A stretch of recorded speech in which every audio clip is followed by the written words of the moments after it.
Can you hear me? Yes, we can. Can you Yeah. hear me?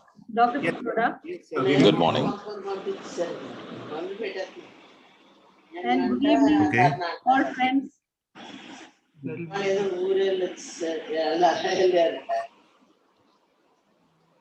Can you hear me? Yeah, Yes, we can hear you. he can hear you. Thank you. Good evening, everyone. Good Good morning, evening. Dr. Pitroda. Good. Thank you. It is my proud privilege to introduce Dr. Sam Pitroda's latest book, Redesign the World, a global call to action to the Bukada people.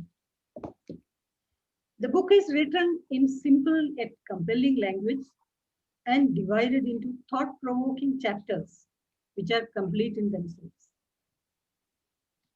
Dr. Pitroda says that the current world order is as per a design created 75 years ago at the end of World War II, when an atom bomb was dropped over Hiroshima and Nagasaki. In 2020, a neutron bomb called COVID-19 was dropped over the world, killing people without causing damage to buildings and other assets. This, Dr. Pitroda says, is the final tipping point, urging us to redesign the world. The book devotes considerable time to analyze the current design, which he said has worked well, especially for a good majority of people. The designs of the world, which created the League of Nations and the UN later on, were backed by idealism for peace and good of the world. Somewhere along the way, the idealism has taken a backseat. But the new design has to again start on the seed of idealism. The book has sown the seed. The new idealism, Dr. Pitroda says, will have to be more inclusive of the planet and the people. What is the call to action? One would expect a call to action to prompt an immediate action, a buy now button or a download button, which gives a ready-made product or a proposed set of action. But in this case, the call to action is a soft call in current marketing language. The author is calling for a mindset change based on discussion. A soft call to action. The new design will emerge ground up soon enough, he hopes. Members of this Bukada are retired State Bank of India officials.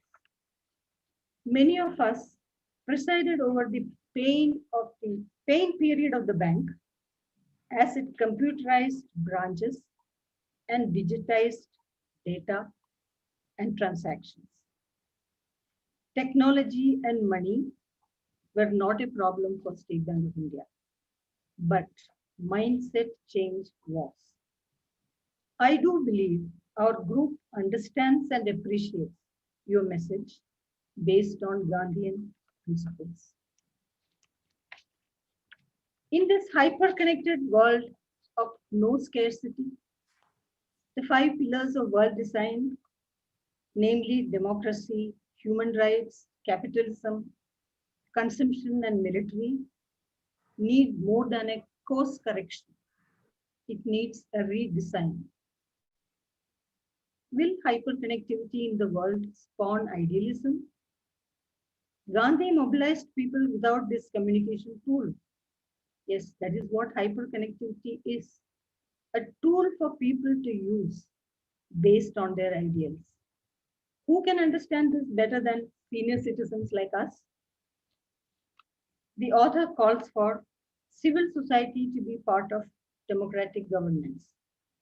He calls for human rights based on human needs where all humans are equal. He calls for a new capitalism, consumption, and military are replaced by the new economy, sustainability, and non-violence.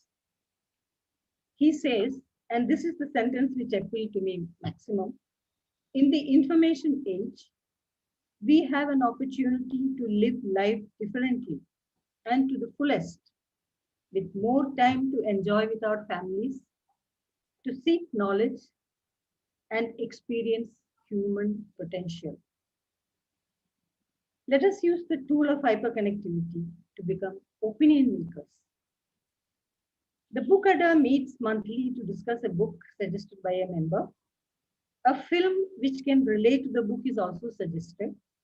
The film we have watched is Kiss the Ground on Netflix.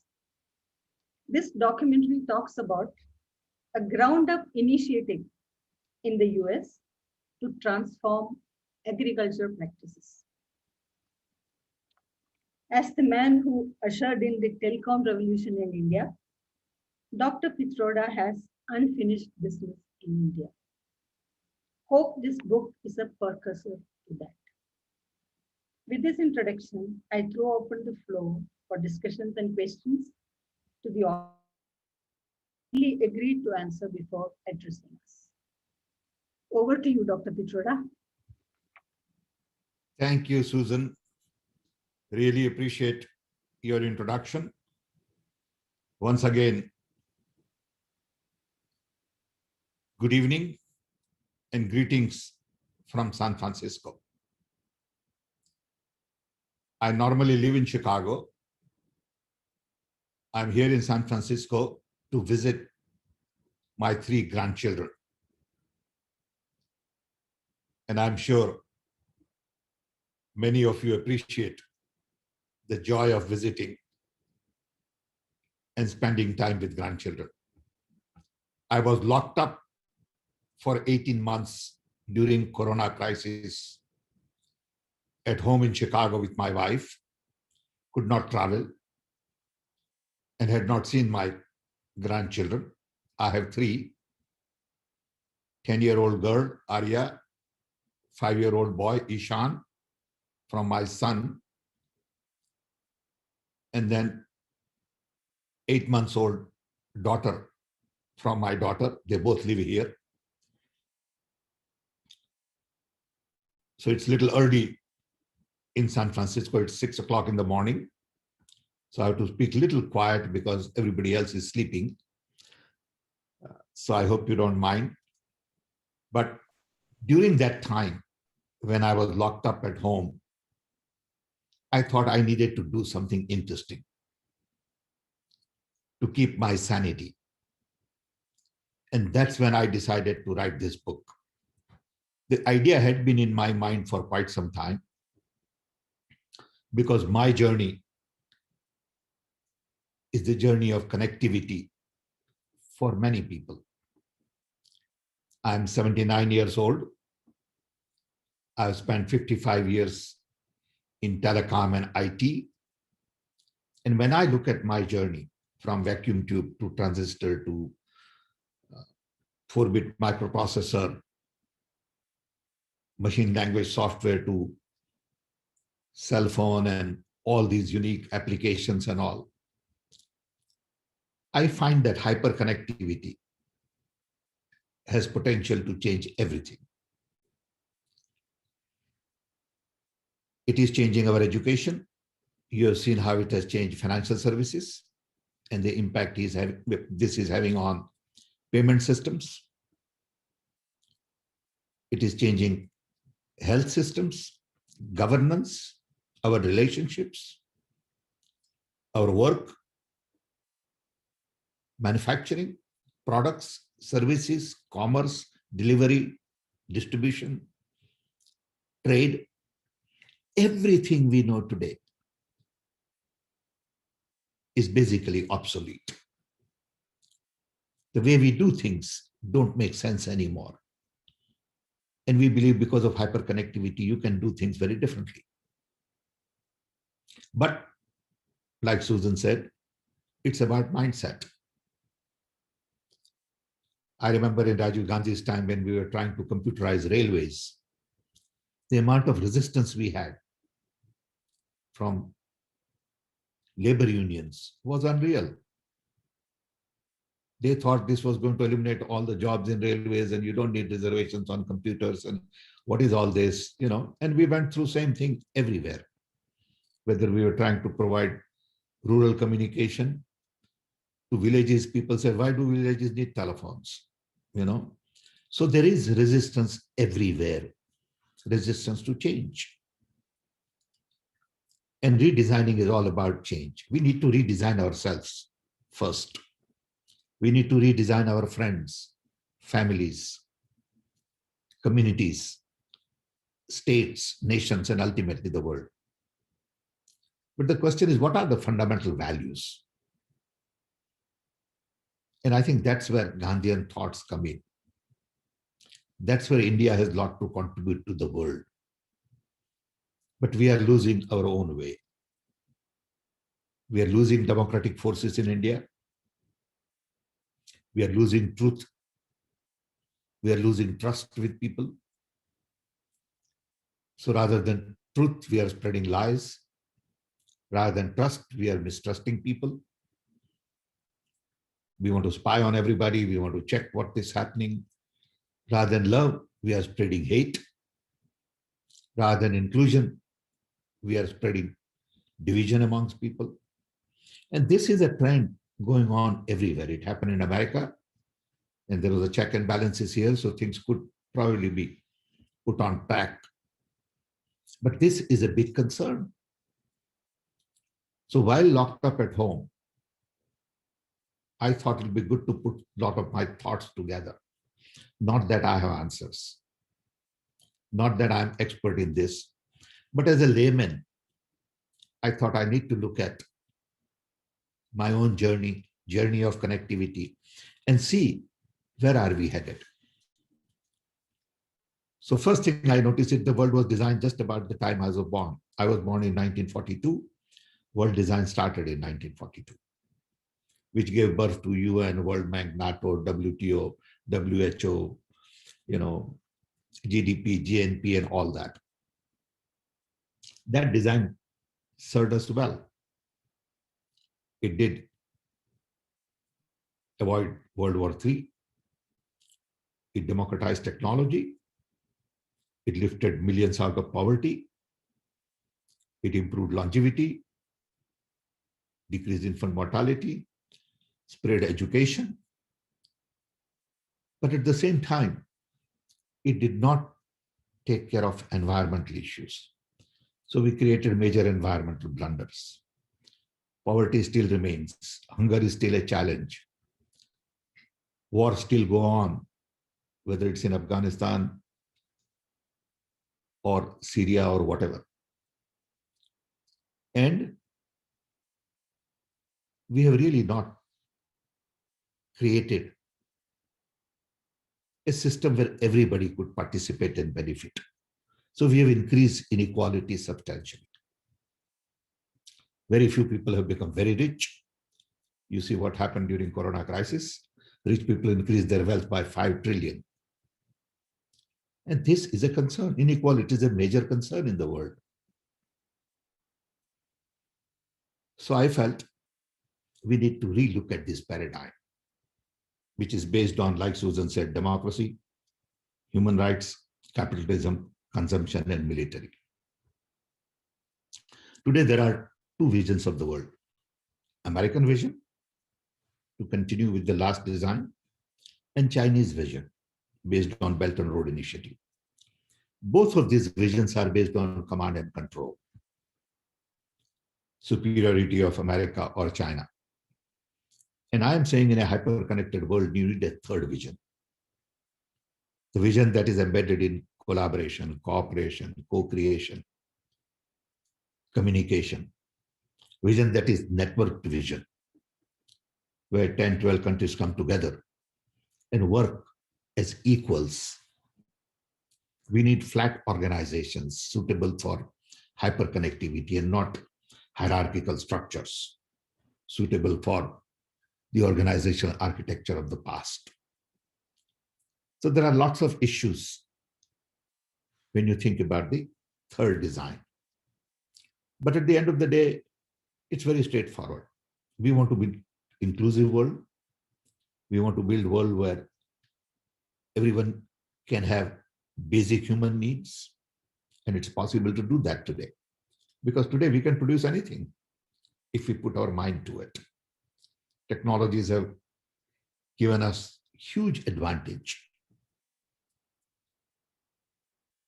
Then we need to really redesign our economy from capitalism to more sensible approach to capital, where you don't just optimize capital, but you also optimize human resource, environment, happiness, all of these things that GDP really doesn't quite cover. We also need to learn to conserve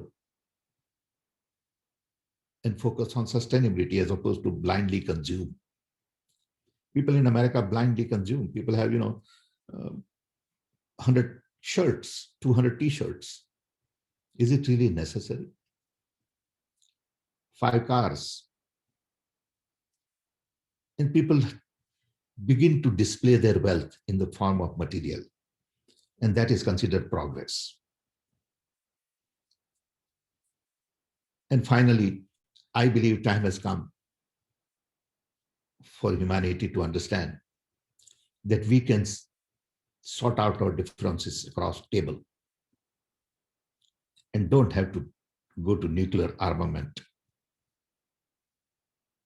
and fight to sort our differences. We have evolved. Do we really need to spend $2 trillion a year on military hardware? Can we spend 1/10 of that on eliminating hunger? I think these are the questions I have discussed in the book. Not that everyone would agree to it, because there are vested interests, lobbies, mindsets. People look at the world based on their background and their understanding. Those who are in military want to continue to build military hardware. Those who are rich want to continue this model to milk the system. So those who have need to change, or those who have voice to change, don't see a need to change. And those who have need to change don't have a voice in the system. So there will be a lot of resistance. All I want to do is begin new conversation to take democracy to inclusion, to take human rights to human needs, to take capitalism to new economy, to take consumption to conservation and sustainability, and take military to non-violence. People can't deal with more than 5 items. So I'm saying those were the 5 parameters of the past. These are the 5 parameters of the future. They all merge. So can we really strengthen our democracy? Can we really build inclusive societies everywhere? We are all equal. And Corona crisis has shown that what affects one person affects everybody. And we cannot isolate our air and our water, our forest and our mountains and our rivers. So we are all interconnected, interwoven.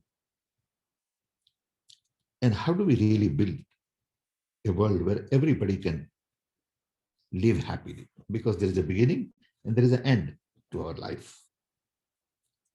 We always say that you are not going to take everything with you. So I think that's the book about. I can go on and on about the book. First draft was about 420 pages, and it took a long time to condense it to 250, because I didn't want it to be more than 250, because otherwise it gets boring. First of all, very few people read. Nowadays, young people don't read, especially in India. Everybody wants sound bites. Everybody wants quick fixes. Everybody takes great pride in identifying a problem. I always tell them, look, you don't need talent to identify a problem in India. All the problems are known. You go out on the street, Stand for 10 minutes and you'll know all the problems. The question is, what are you going to do about it? And who is going to do about it? People also know the solutions, but it's a Brahminian culture saying, you solve the problem, I'll talk about the problem. What you need is Sudra's culture, saying, I'll take my jhadu and I will clean. And that's the difference I'm trying to emphasize in the book. How do we all understand and appreciate the need to change? Change ourselves and change our families and change our friends and change our neighborhood. We learn to respect each other. Learn to respect our women. Oh, what a crazy way to treat our own women. We have mother, we have sister, we have bhabhi, we have masi, we have auntie. And how can we do these things? I don't get it. And when I say it, people say, oh, you're old-minded, you're old, person. Of course, I'm old person. But that doesn't mean I have old values. Values are very fundamental. Character is very important to me. And today we have lost all that. So leaders are liars. They don't mean what they say and they don't say what they mean. But people love them because they are orators. And they can just go and say all kinds of things. Is that what you want? Fine. If that's what you want, that's what you get. And you'll find out what it means in the long run. Today, no one is speaking against democracy because everybody's afraid. As soon as you speak, somebody will send income tax raid on your house. So what? That's what Gandhis of the world did. Spoke when the time was right. And they had courage. I think we have also lost courage. That's where we are today. So with this sort of introduction, I'd like to open up for a broader conversation. I appreciate your taking time from your busy schedule. I know you all have things to do, but thank you for joining me to have this conversation, because I want more and more of these conversations for people to think in their own way, not the way I'm thinking. And I think you will find the same answers. If you're a decent human being, you will find the same answers. You will say, yes, gender equality is important. You will say, yes, respect for other human being is important. You want to do to yourself exactly what you think is right to do. And we have the answers, but we are afraid to speak up, afraid to follow. And this is the time in a hyper-connected world where humanity, for the first time, everybody in the world is basically connected. Never happened in the human history. What does this connectivity mean to human civilization? Is it all about doing the same thing, little better, little smarter, little faster? Or it is about changing things to do things we have never done before? You all know, based on your own experiences, that you don't have to retire at 58. You're still very young at 58. Who decided you should retire at 58? Who are those people? Okay. Based on what? Maybe they were right at one time when lifespan was 54. Now I'm almost 80 and I work, 12 hours a day, every day. And there are people who start new life at 80. My father-in-law wrote a book at 94 and he died at 103. So I think we need to see life very differently. Average lifespan is going to be 120, 130 very soon. Very soon.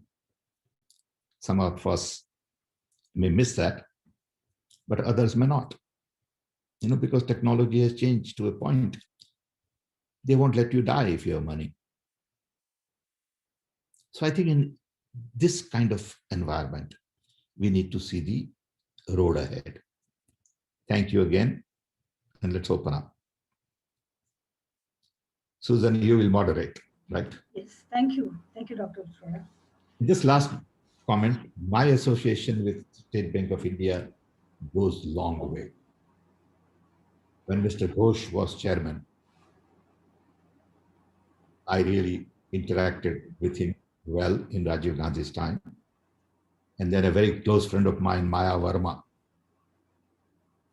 was the chairman.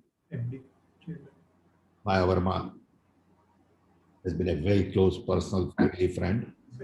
And I still talk and interact and meet. MS Verma, yeah.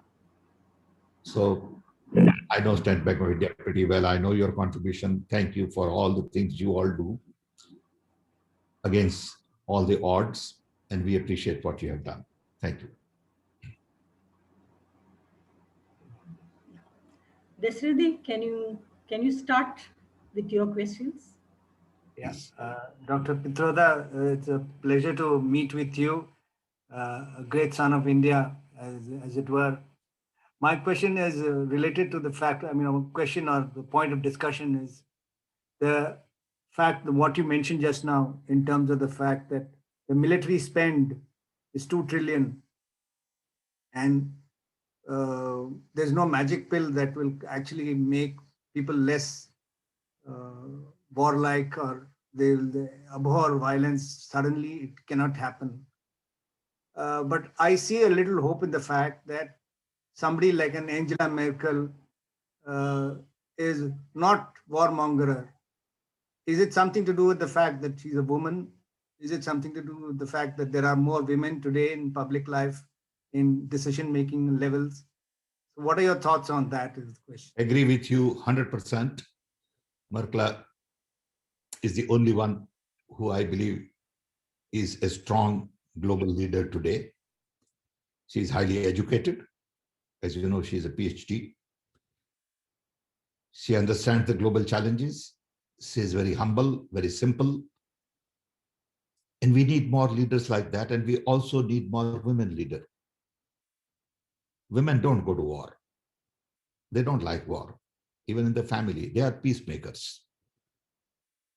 Okay. Men want to hunt. And we haven't forgotten hunting yet. Can you believe that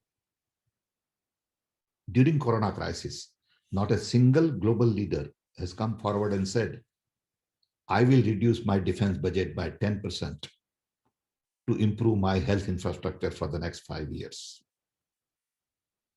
Not one global leader has said that.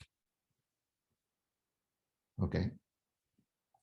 So we spend more money on killing people than on saving people's life. And it's crazy. It is all about money, money, money. There are lobbies who thrive on building weapons of destruction, and they want to continue to do that. I guarantee that if we stop producing any defense equipment for next 5 years, nothing is going to happen. But how do we bring women into the war? We have to give them better platform, not just in politics, in business, at home. Okay. I know my mother called all the shot. I'm who I am because of more my mother than my father. Okay. And we all know that. Okay. But how do we get more women in the system? First, how do we treat our women right? I have 5 sisters. And I can tell you my own father, who had 4th grade education, didn't want my sister to go to college. And I, as a young boy, fought with him very hard and said, no, my sisters will go to college. All 5 went to college. I have one mathematician in the family. And it was a battle, but then it was in 50s, So how do we treat our women? Right at home is the fundamental issue. People say, look, she's paradan. She's going to go away. I mean, what kind of a concept is that? And then when she goes to the in-laws, she's an intruder.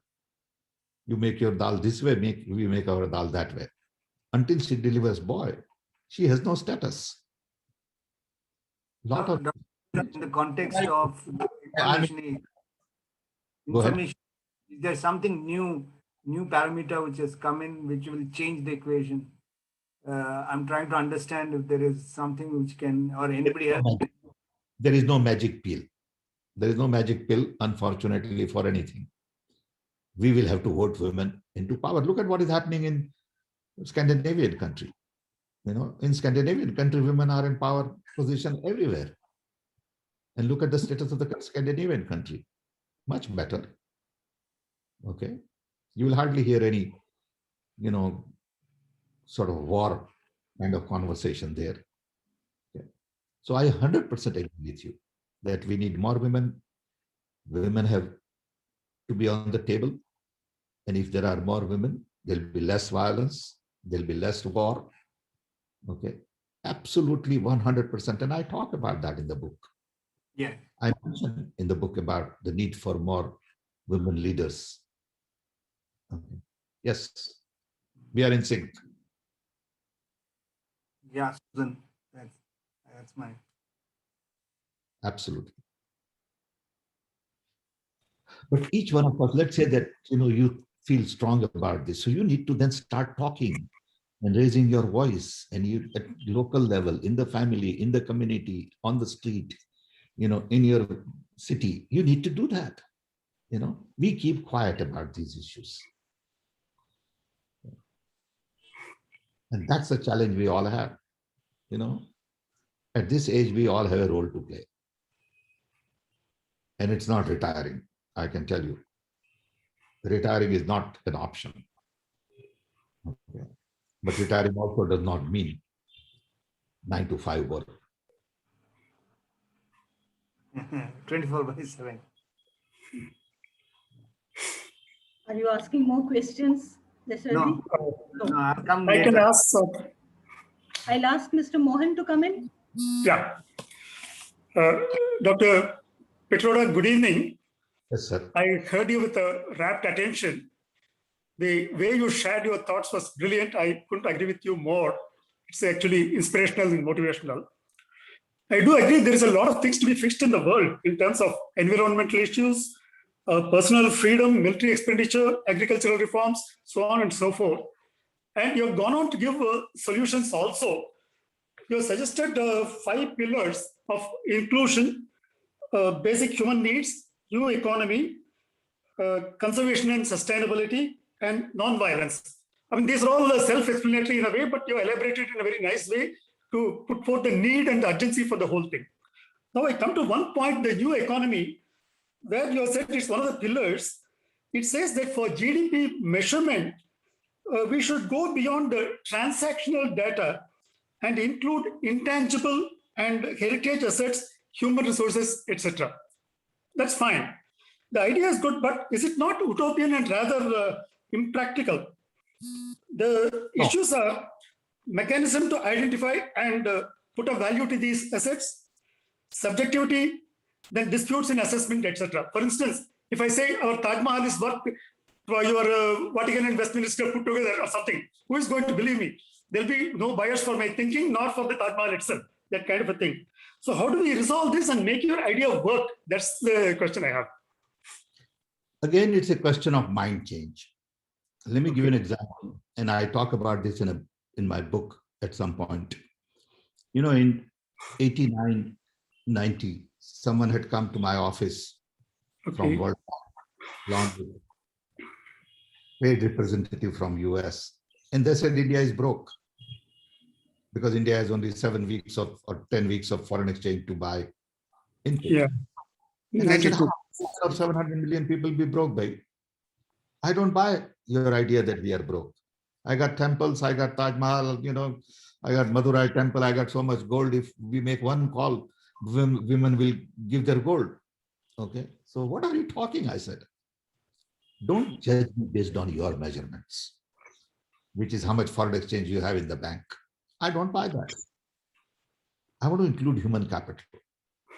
I want to include our assets. I've been in San Francisco for the last couple of weeks, and the housing prices have skyrocketed here because of Facebook and Salesforce.com and all these other companies. So I started learning a little more, and there are 500,000 homes in city of San Francisco, city, not the suburbs. Average home price is $1.2 million. Average. So that means San Francisco has $5 trillion worth of wealth in housing. Yeah. Where is that wealth from? Okay. So I'm saying don't use traditional gross estimate GDP, because then we didn't have big data analytics and all that. Now we have all the tools.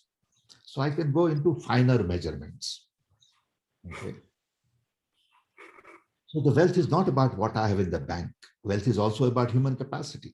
On one hand, you say human, development is the most important thing, and then you don't put it on the balance sheet. What about art? What about culture? Okay. When there is an art market, what is the value of all the art in India? Has anyone put that together? No. Yes, it is sellable. Yes, you can market it. Is that wealth? Yes, it is wealth. Why don't you include it? Because you don't know how to include it. It can be done. So I want to ask a broader question. And that is, what do you value in life? Do you just value material? Or do you also value something else? And all our development has come from top down. I want bottom up. I want decentralization. I want localization. But localization doesn't mean I'm against globalization. See, we tend to compartmentalize everything. When I came to America, I was surprised that only young people play only with young, old people with old. Okay. And I said, what is this? Why compartmentalize? In India? Your neighbor can take your child, for a party, and nobody would bother. Here you are, touch somebody's child, they'll file a police report. Correct. You see, in India, we live with grandparents and cousins and uncles and mousies, and it's great. Okay, because life is a continuum. Here, everything is compartmentalized. Okay. You cannot compartmentalize wealth like that. And that's the argument I'm making.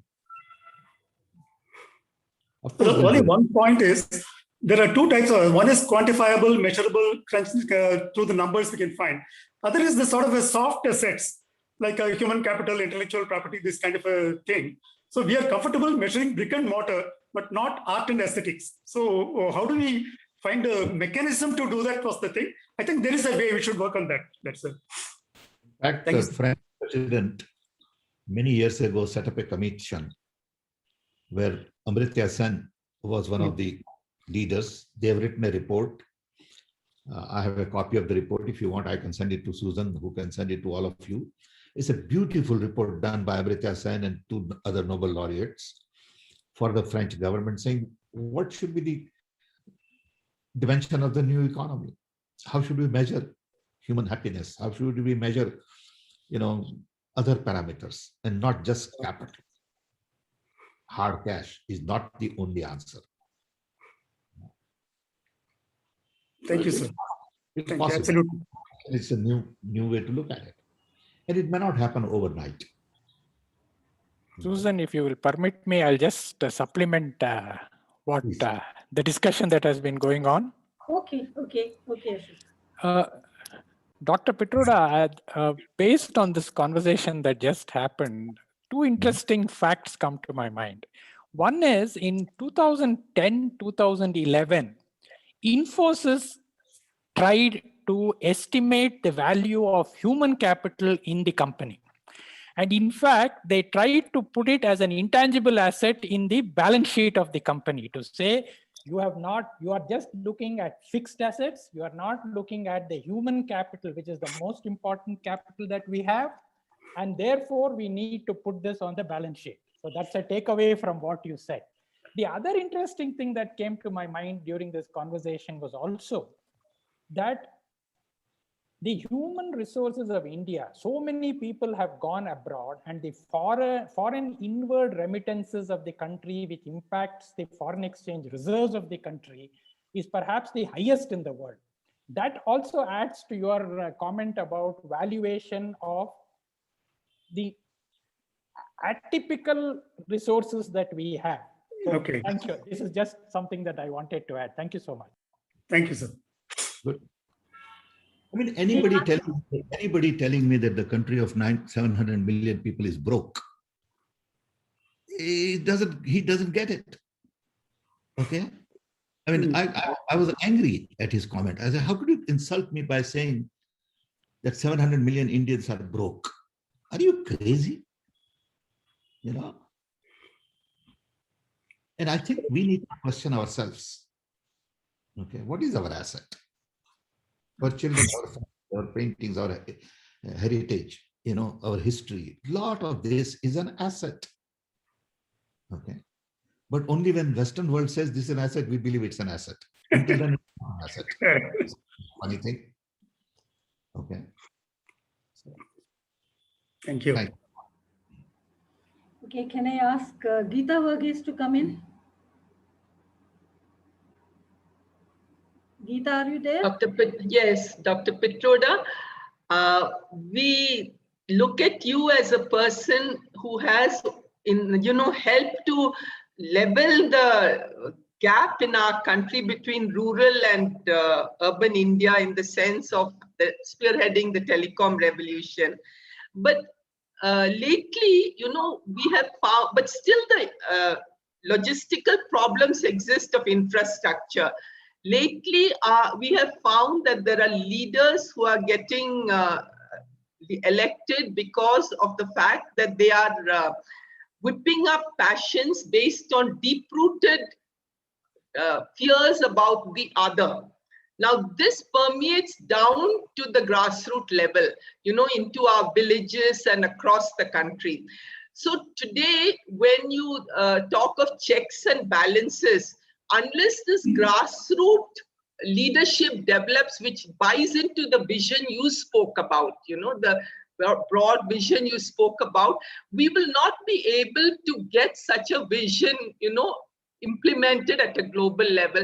And do you have any thoughts on how we could sell such a grand vision to the grassroots leaders, who are right now across the country, maybe as panchayat presidents, getting them, because even today, these people who are able to whip up passions are getting elected at the grassroots level in our panchayats and things. So any thoughts on that, please?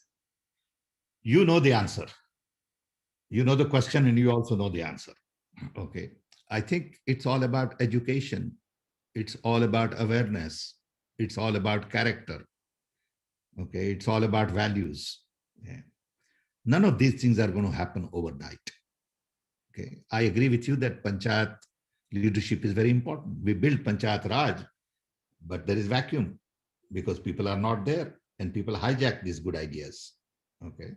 Because vested interests are everywhere.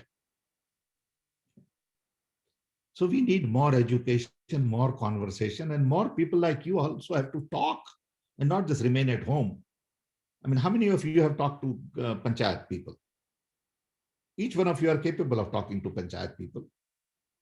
If you decide that I'm going to spend some, 2 hours a day or 5 hours a week to talk to local panchayat somewhere, they will listen to you. They've never heard Gita before. They've heard all these crooks.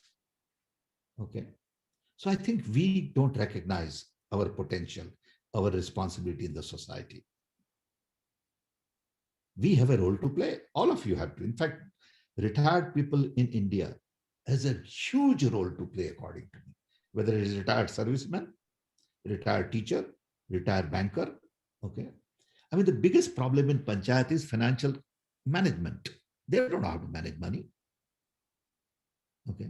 If each retired person from State Bank of India would say, I will take one panchayat and teach them how to manage their money, it will be different. Panchayats would be different, I can tell you right now.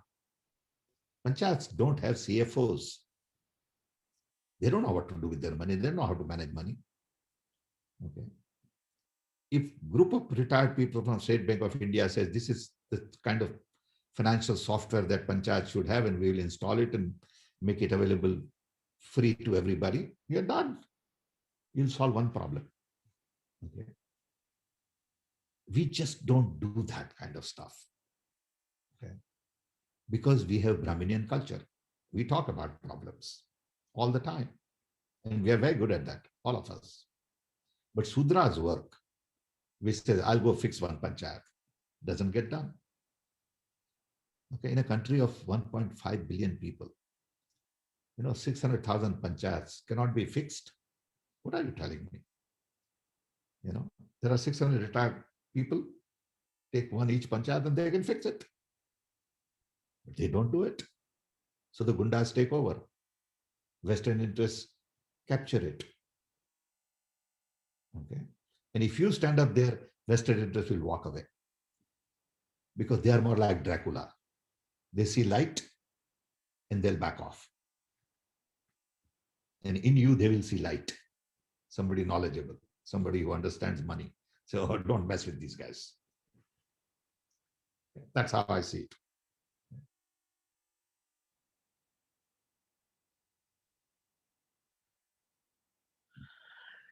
Can we go? It's not just the, financial management, but the cultural pressures. No, I understand. It is not just financial management. I understand. Absolutely. I gave financial management as an example. Okay. I don't mean it is only financial management. It's the quality of people at the end of the day. It's the quality of leadership at the end of the day. But their main idea is to capture money. Okay. Because everything begins from capturing money. There is a golden rule. One who has gold makes the rule. So they want to capture the gold first. Then they begin to make the rule. So I agree.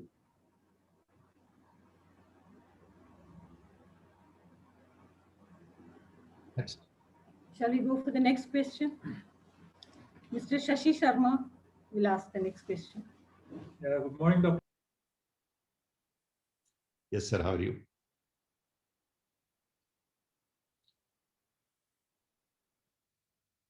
I can't hear you. Unmute. Yeah, sorry. Yeah, Okay. I was saying it has been really educative going through your book and now hearing you talk. Of course, you've always been a man with lots and lots of solutions, and solutions is what you are now proposing in this book as well. Whether the world is ready or not is of course the question. But then the pandemic, if anything, was needed to jolt us. Pandemic has done that. We are today at a stage where everybody at least has an open mind, trying to look for a solution. Can I survive this? Can I live this through? That's one part. The other is, of course, technology, the current wave of hyper connectivity that you talk about. Hyperconnectivity will enable us to get to the last chore in the world, map the resources, map the people, map their needs, etc., and then start tackling it. Rather than the world being divided among the victors in 1940, 42, 45 period, let's now divide it among those who are willing to help resolve issues and create resources. And you have people, for example, at one level, of course, there is the Bill Gates Foundation, which is doing things, as far as the Vaccination Alliance is concerned. On the other, we also have Malala Yousafzai. We also have Kailash Satyarthi. And we also have Greta Thunberg. These are individuals who have the spark, who are willing to lead. Is it possible then to utilize technology to bring all of these people together and create solutions and create demos for the world leaders to follow and ameliorate the real issues that plague the world? Otherwise, the pandemic has already established we won't survive. Alone, nobody will survive. Agree. But I would rather see solutions come from the bottom up than top down. I would rather use these tools to solve problems at local level. Let local communities solve the problem. They know it better than all the great leaders that you talked about. Okay. Yeah, I'm actually saying the same thing when I'm saying Malala Yousafzai, Greta Thunberg, or Kailash Satyarthi. These are people who found solutions and who are working to implement them. That's a great beginning. Absolutely. So we have to help them implement it. But the solutions have to be implemented at local level, in local language, in local climate, by local people who solve local problems. Okay. How do we get local people to stand up and say, this is my water problem. I'm going to put together a team to solve water. See, ultimately in India, if you look at India, you need 650 independent development centers. Every district should be responsible for their own development and not state and not center. They should collect their tax to some extent. They should worry about their water. They should worry about their education. Every district should have hospitals. Every district should have university. Every district should have whatever. Every district is 2 million people. There are countries in this world with less than 2 million people. So 650 districts, 2 million people per district on an average. You need 650,000 governments or 650 governments. Yeah. Then things will begin to happen. Today we are too centralized. Okay. Everything comes from Delhi. Everybody is waiting for Delhi.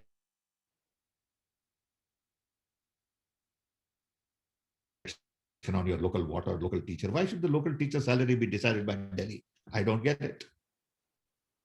You know, how could there be a same salary for a tribal district in Orissa and middle of Bombay? Not possible. Okay. So you have to decentralize everything. And there are tools available now in hyperconnectivity to network with the right people. So you can immediately network with the best of the best in the world on an issue, like the people you named. Okay, you can get them instantly. But the bottom up approach has to be the key. Small is beautiful. You don't need mega structures to solve problems. Okay. At the end of the day, it's all about people. On one hand, we think we have a lot of talent. On the other hand, we realize that our talent is not put to use.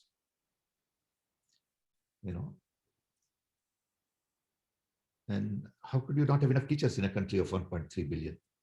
How could you not have enough doctors in a country of 1.3 billion? But we have shortages. And we have people looking for work. Okay. So all of this has to do a lot with top-down approach. So agree with you.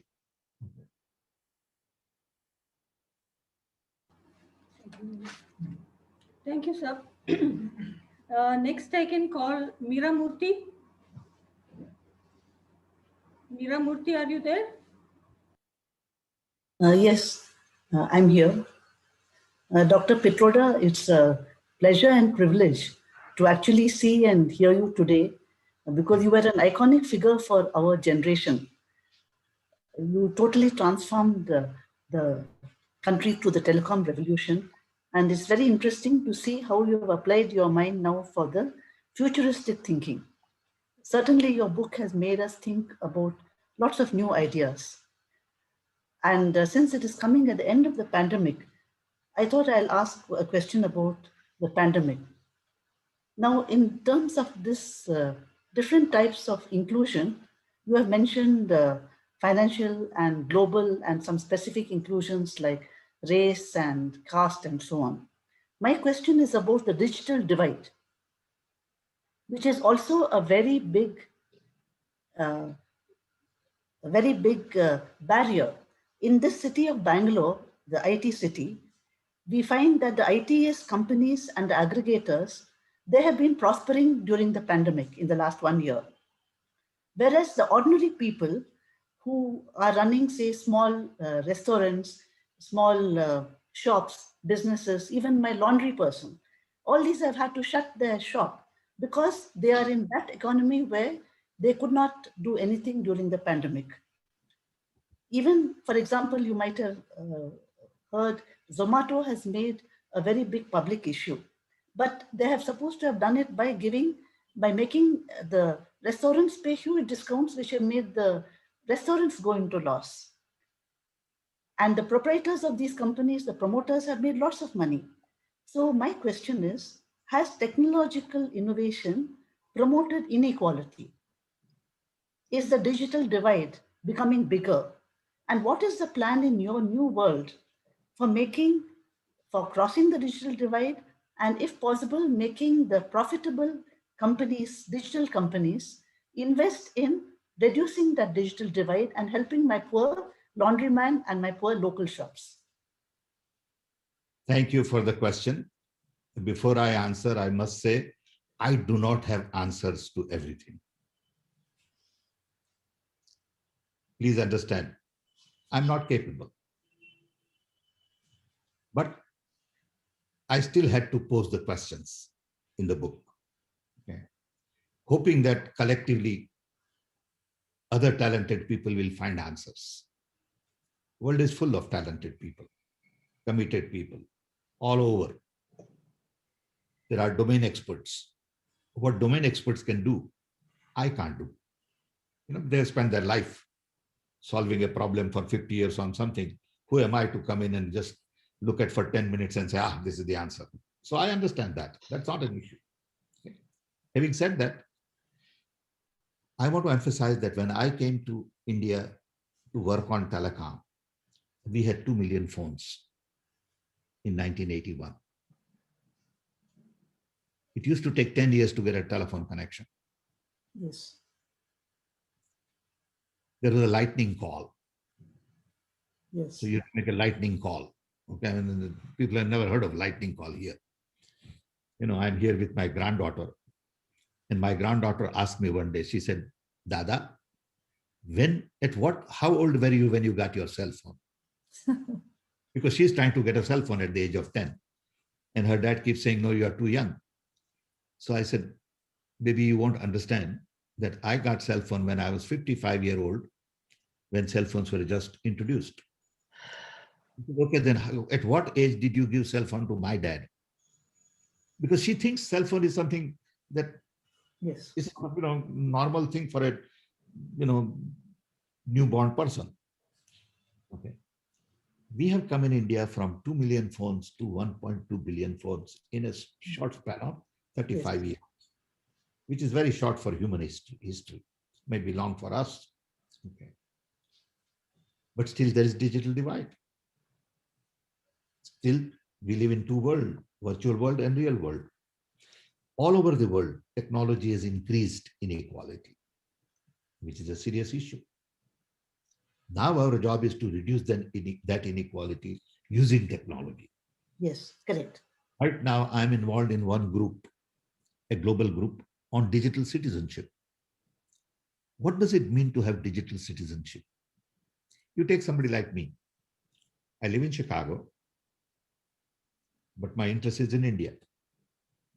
And I lived in Chicago for 55 years. I worked in India. But somebody in India could be working for an American company whose headquarters is in Germany, and he might get paid in Cayman Island. So what does it mean to have a digital nationality? Digital citizens' human rights are what? The United Nations human rights are written for a resident. But now residency has a different meaning. Yes. Yes. So all of these things are new. We don't understand yet. Right now, it is wild, wild west. Anybody who comes up with some crazy idea builds and becomes a billionaire. So there are lots of new billionaires. What are you doing? Right. I'm Yes. using computer to, distribute food. What are you doing? I'm using computer to set up parties. All kinds of people have become billionaires by using this technology to do little thing here, little thing there. Fine, more power to them. Okay, because this is just the beginning of that wave. It will settle down. Because ultimately, virtual world also matters. I can't eat bits and bytes. I need food. I need clothing. I need human interactions. Okay. So local restaurant will survive. But if there is corona crisis, you can't go anywhere. How could local restaurants survive? So food distribution guy will survive. So it's a cycle. But the concept of work is going to change. I find that there is better productivity, for me at least, at home than in the office. Normally I get up at 6:30, dressed up, have my breakfast and put on suit and get in a car and drive and go and park there and go to office. It is bogus. I don't need to do all that. I can work from home. Not that everybody can work from home. Welder has to go to the site to weld. That's okay. But lots of people can do their work because it's no longer 9 to 5. So concept of work will change. When robots begin to increase in our factory floors, more people will have time at home. So this 9 to 5 work that we all were used to will go away. There will not be 40-hour-a-week job. There will not be pension. There will not be job with State Bank of India for the rest of your life. It will change. So the real concept of work will change. All of this is connected to hyperconnectivity. The revolution has just started. A lot of people think revolution is over. I'm saying it is just started. It is starting now. Who decided it should take 4 years to get a college degree? The whole world takes 4 years. With hyperconnectivity, you don't have to have 4 years to get a degree. Some can get in 2, some can get in 6, some can get in 3. And what is the idea of getting a degree? Why should some guy sitting in Delhi decide the syllabus? I should decide my syllabus, what I want to learn. Can I use hyperconnectivity to make everybody a self-learner?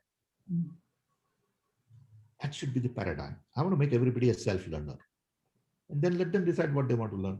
Why should you and I decide what they should learn? Okay. And learning is a lifelong experience now, and not only up to college.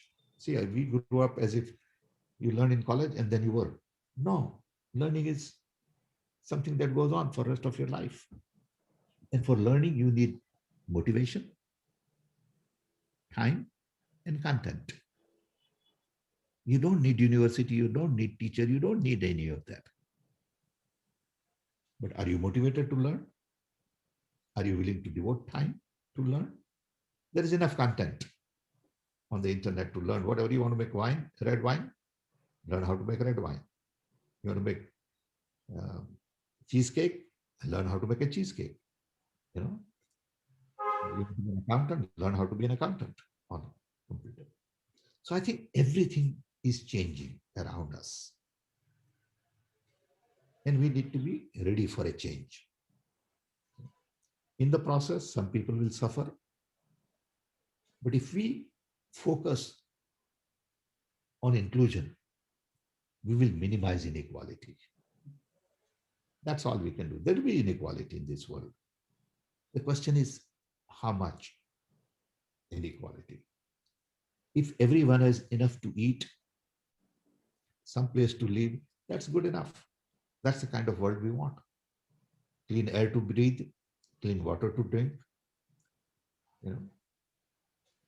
But you can't have on one hand, people are dying because of corona, and 2 richest guys are spending billions to go in space. And that is the news in the world. You see, that's the kind of world we are sort of against.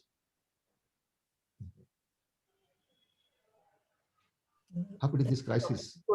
The rich go up by 5 trillion. That's what happens. Sorry, you were saying something. No, it's Mira, you were saying something. it's very hopeful to think that we will be able to wait for the day when the wave will hit everyone. You know, that's what Absolutely. we must look forward to. I'm optimistic. I'm optimistic. Dasharathi, can we ask someone else if they have any question? Do we have time? No, we're running out of time now. So shall we conclude? Because I know there'll be many questions, but I don't think we can take more questions now. Any one or two last Whatever you questions? want. You decide. Last question.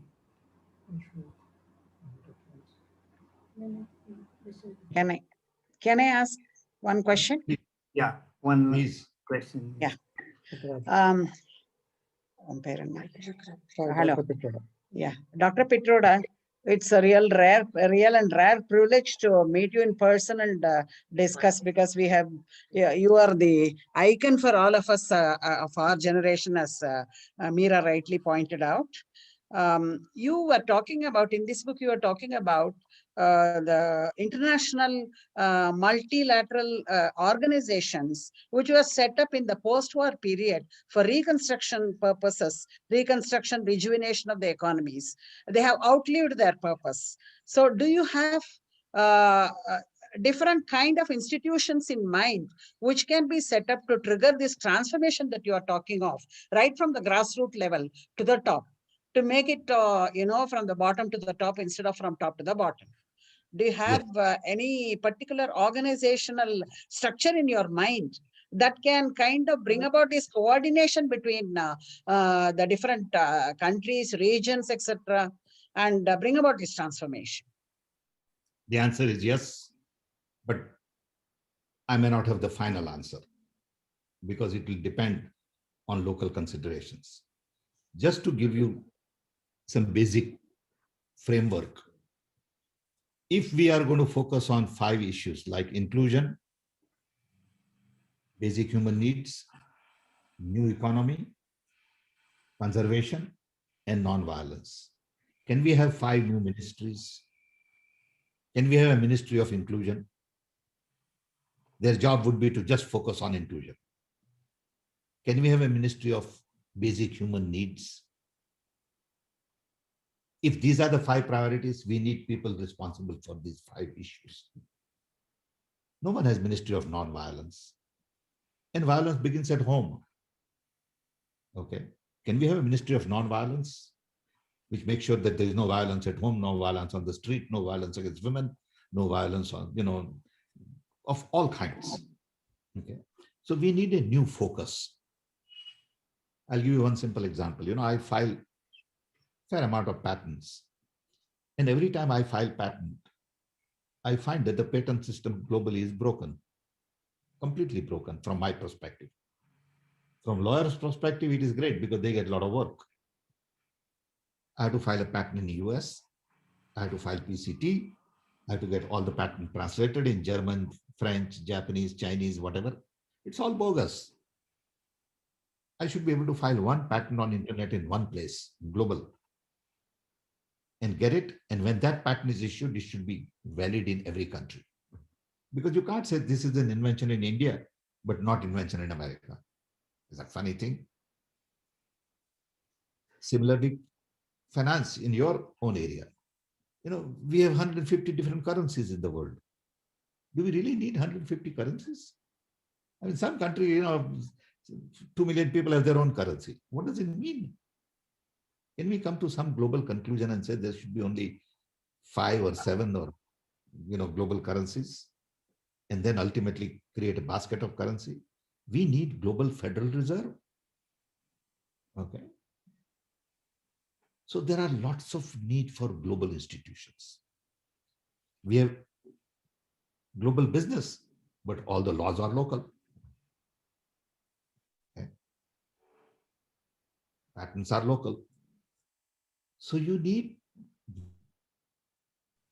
new institutions. Why haven't we been able to eliminate hunger for 50 years, in spite of the fact that World Bank and UN talk about eliminating hunger because nobody's paying attention to hunger.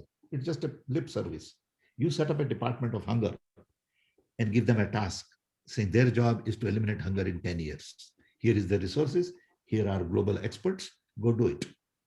And in 10 years, it will be over and we'll dismantle that organization. We need new organizational architecture. In Rajiv Gandhi's time, we started technology missions. That was a new organizational architecture. Took a mission, had a task, get it done, dismantle it. Okay. We have same, do we really need Ministry of Civil Aviation, Ministry of, let's say, Shipping? What does it mean to a Ministry of Shipping? Why do we need so many ministries? I don't understand. Why don't we organize according to task?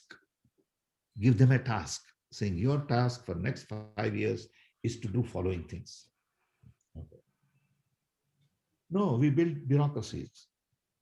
We have conversations. You look at the meeting that goes on at the UN every year in September. I talk about that in my book. Leaders from all over the world fly in corporate jets and government, big jumbos with staffs of hundreds of people and press. For what? Half an hour lecture at UN. What a stupid thing to do. Whose money is it? Poor people's money. Okay. But that's the kind of system we have built. The whole world is waiting for, World Economic Forum to tell us something on poverty. Come on, give me a break. What will they tell me about poverty? But people pay attention to World Economic Forum because money talks. And I'm really concerned about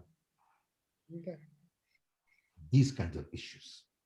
So I agree with you. We need new organizational architecture. We have some solutions. How it will be done, I don't know. Thank you.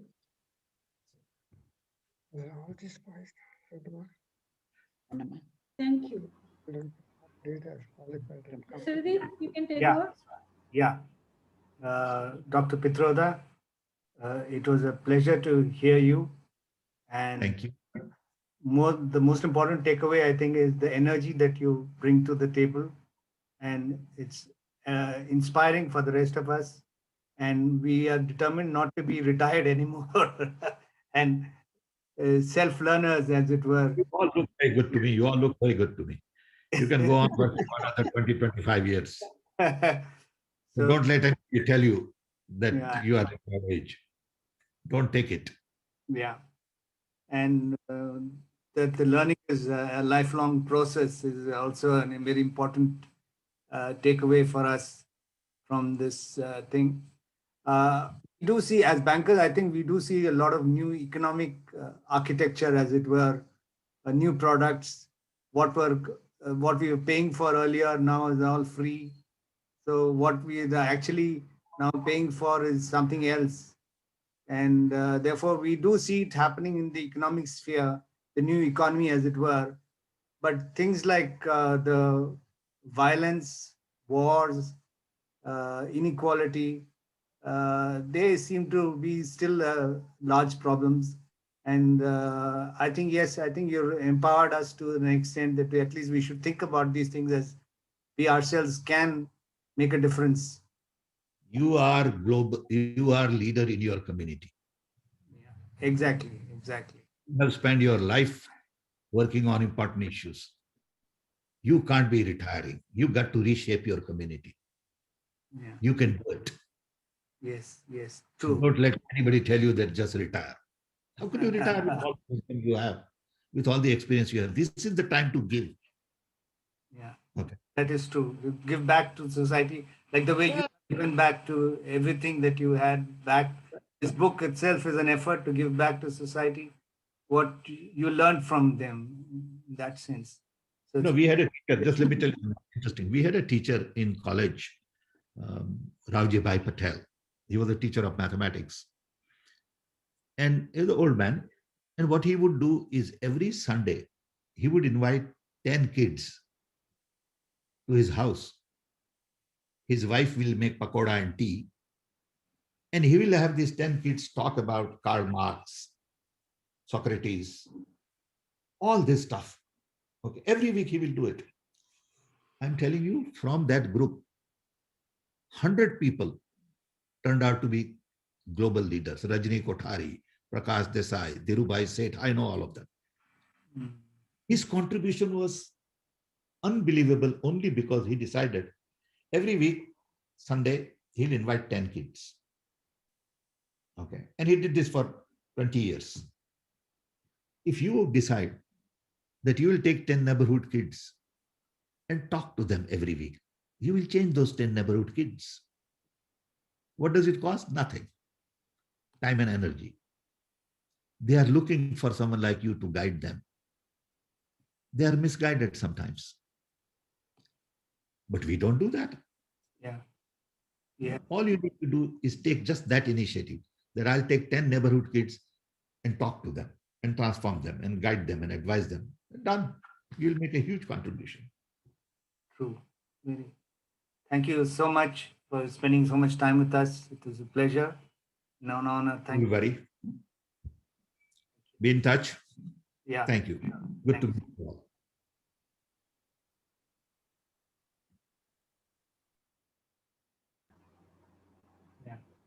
I think we are done with the.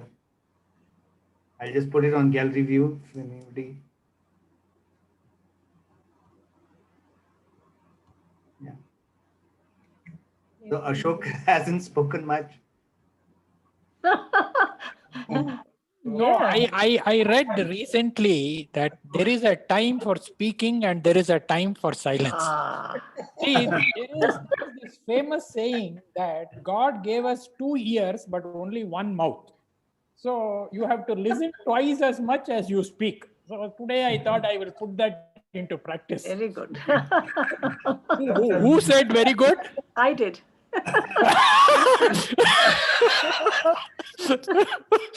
Okay. I like your words of wisdom every now and then, Ashok. It's very nice. Truly. Today also the examples he gave were good, very relevant. Yeah. Madam,